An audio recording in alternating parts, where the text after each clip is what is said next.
Museveni is not your problem. I think he is. No, listen to me, young man, and slow down. Don't put words in my mouth. I will help you to grow. Yes. Museveni is not your problem.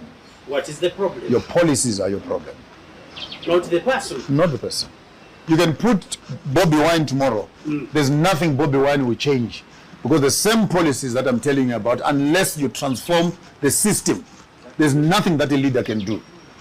So you put a leader in parliament who simply manages the same colonial system. There will be no difference, young man. You can put as many leaders and change as many as you want. That's why America can even put a dog as the president of America.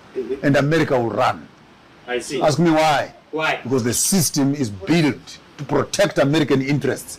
And So here we don't have even a system. if you put a cat, America will not close. You are even lucky to have Museveni. Because he's got a better... I'm not sure. No, I'm not sure.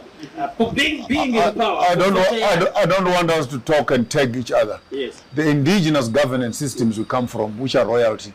Every generation comes with its leader and dies with the leader. Another generation comes with its leader, dies with its leader. So this whole thing of yours of 4 years, 5 years, how long will it take you to build your own house for your own family? 5 years? No. How many years? 10 or 15. 15 years. Yes. So now try and build a country in 5 years. If you fail to build your own house in 5 years, can you build a country in 5 years? But I think it is his problem not to streamline the structures. Until you produce educated, progressive young people who can get into the system to transform it. Don't challenge the leader just for the sake of let's change. Same thing we have in Zimbabwe. No, we want a new leader. We want a new little boy to run the politics. The boy can't even wipe his nose and remove mucus on his face. And he wants to run a country.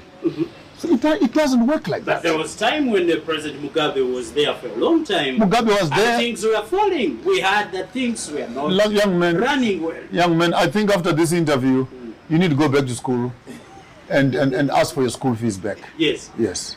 Why? Because you don't understand politics. The British and the Americans promised Mugabe billions of dollars to pay for land. And they said for the next 25 years, don't address the issue of land. We'll be paying you. When Tony Blair got into power, Tony Blair refused to pay. The Prime Minister of Ask me why. Why? Because the white man is not truthful. The white man never keeps his word. The white man says one thing and does another. And so 25 years later, when the contract was not owned up, Mugabe then shifted the gears and took the land back. Had we changed the presidents in Zimbabwe to put another president, maybe we would have never been able to return our land.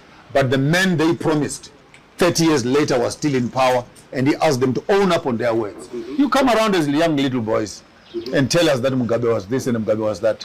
You don't understand the politics of Africa impersonated in the country of Zimbabwe. And until all African countries implement the Mugabe strategy, you are going to remain in power, but not in control.